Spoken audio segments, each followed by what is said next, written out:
Social media abusing అంశాల మీద వాస్తవంగా ఐటీ యాక్ట్ పెట్టేవాళ్ళు సోషల్ మీడియా అంశాలకు సంబంధించి. అయితే ఆ ఐటీ యాక్టే చెల్లదని చెప్పి గతంలో సుప్రీంకోర్టు కొట్టేసింది. అయినా కొన్ని రోజుల పాటు పెట్టారు.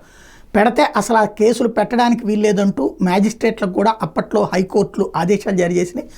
దాంతో సోషల్ మీడియా పోస్టులకు సంబంధించిన అరెస్టులు ఆగిపోయి కేవలం 41 నోటీస్ ఇచ్చి విచారణ వరకు అన్నటువంటిదే నడిచిపోయింది ఆ రోజుల్లో. ఇప్పుడు తర్వాతన కేంద్ర ప్రభుత్వం తీసుకొచ్చినట్టు బిఎన్ఎస్ యాక్ట్లో, ఆర్గనైజ్డ్ క్రైమ్ యాక్ట్లో సోషల్ మీడియాని అడ్డం పెట్టుకుని తీవ్రవాదం, సోషల్ మీడియాని అడ్డం పెట్టుకుని దాన్ని ఏమంటారు, ప్రజల దగ్గర నుంచి డబ్బులు కొల్లగొట్టడం, సోషల్ మీడియాని అడ్డం పెట్టుకుని వ్యభిచారం చేయడం, ఇట్లాంటి వాటిని కంట్రోల్ చేయడం కోసమని బిఎన్ఎస్ యాక్ట్లో ఆర్గనైజ్డ్ క్రైమ్ 111 కిందకి తీసుకొచ్చారు. అయితే దాన్ని మిస్యూజ్ చేస్తూ ఏదైతే సోషల్ మీడియాలో పోస్టులు పెట్టడాన్ని ఆర్గనైజ్డ్ క్రైమ్ కిందకు చూపెడుతూ వందలాది మంది పోస్టులు పెడుతున్నారు. వాళ్ళ వెనకాల ఏ వర్రా రవీంద్రారెడ్డి ఉంటాడో, లేకపోతే ఏ రాఘవరెడ్డి ఉంటాడో, లేకపోతే వెనకాల జగన్మోహన్ రెడ్డి ఉంటాడో అని చెప్పి ఆ బిఎన్ఎస్ 111 యాక్ట్ కింద ఆర్గనైజ్డ్ క్రైమ్ అని ప్రొజెక్ట్ చేసే ప్రయత్నం చేస్తూ అనేక అరెస్టులు చేస్తున్నటువంటి వేళ హైకోర్టు తొలిసారిగా క్లియర్ కట్ జడ్జిమెంట్ ఇచ్చింది. ఆంధ్రప్రదేశ్లో సోషల్ మీడియాలో పోస్టులు పెట్టడం భారతీయ న్యాయ సంహితలోని సెక్షన్ 111 కింద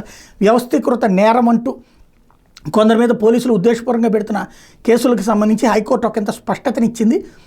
CM Chandrababu, deputy CM Pawan Kalyan కించపరిచేలా పొట్టి శ్రీరాములు నెల్లూరు జిల్లా బింజమూరికి చెందిన social media activist Pesala Sivashankar Reddy ఫేస్బుక్లో పోస్టులు పెట్టారంటూ కృష్ణా జిల్లా కంకిపాడు గ్రామానికి చెందిన టీడీపీ నాయకుడు పులి శ్రీనివాసరావు గత నెల 8న పోలీసులు ఫిర్యాదు చేశారు. శివశంకర్ రెడ్డిపై పోలీసులు బిఎన్ఎస్ సెక్షన్ 111 కింద కేసు నమోదు చేశారు. దీంతో తనకు ముందస్తు బెయిల్ ఇవ్వాలని శివశంకర్ రెడ్డి హైకోర్టులో పిటిషన్ దాఖలు చేశారు. ఈ వ్యాజ్యం మీద ఇరుపక్షాల వాదనలో న్యాయమూర్తి జస్టిస్ నూనేపల్లి హరినాథ్ బిఎన్ఎస్ సెక్షన్ 111 గురించి కొంతమేర స్పష్టతనిస్తూ వ్యవస్థీకృత నేరాలకు సంబంధించి సుప్రీంకోర్టు వెలువరించినటువంటి పలు తీర్పులు ఉదహరించారు. ఎవరైనా ఒక వ్యక్తి మీద బిఎన్ఎస్ సెక్షన్ 111 కింద కేసు పెట్టాలంటే అతని మీద గత 10 ఏళ్లలో 1 కంటే ఎక్కువ ఛార్జ్షీట్లు దాఖలై ఉండాలి. ఛార్జ్షీట్లు, కంప్లైంట్లు కాదు.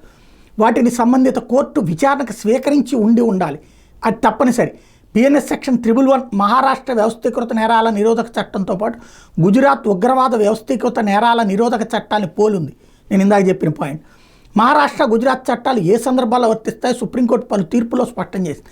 ఆ చట్టాలు కూడా నిందితుడి మీద గత 10 ఏళ్లుగా 1 కంటే ఎక్కువ ఛార్జ్షీట్ దాఖలై ఉండాలని, వాటిని సంబంధిత కోర్టు విచారణకు స్వీకరించి ఉండటం తప్పనిసరి అని చెప్తున్నాయి. కేరళ హైకోర్టు సైతం ఇదే రకమైన తీర్పు ఇచ్చిందని స్పష్టం చేశారు. ప్రస్తుత కేసులో పిటిషనర్కు బిఎన్ఎస్ సెక్షన్ 111 వర్తిస్తుందా లేదా అన్న దర్యాప్తు అధికారి తన విచారణలో తేల్చాల్సి ఉంటుందని న్యాయమూర్తి చెప్పారు. ఐటీ చట్టంలోని సెక్షన్ 67 ఏ సందర్భంలో వర్తిస్తున్న విషయంలోనూ న్యాయమూర్తి స్పష్టత ఇచ్చారు. అసభ్యంగా ఉన్నదాన్ని ఎలక్ట్రానిక్ రూపంలో ప్రచురించడం, ప్రసారం చేయడం చేశారంటూ ఐటీ చట్టంలోని సెక్షన్ 67 కింద కేసు పెట్టారు.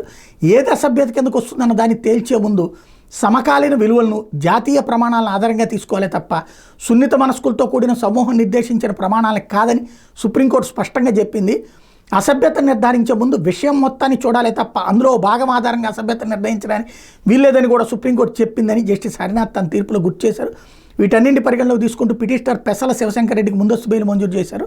10,000తో 2 పూచికత్తులు సమర్పించాలని ఆదేశించారు. ఈ మేరకు న్యాయమూర్తి జస్టిస్ నూనేపల్లి హరినాథ్ 2 రోజుల క్రితం ఉత్తర్వులు ఇచ్చింది. ఇప్పుడు డీటెయిల్డ్గా బయటకు వచ్చినటువంటి అంశం.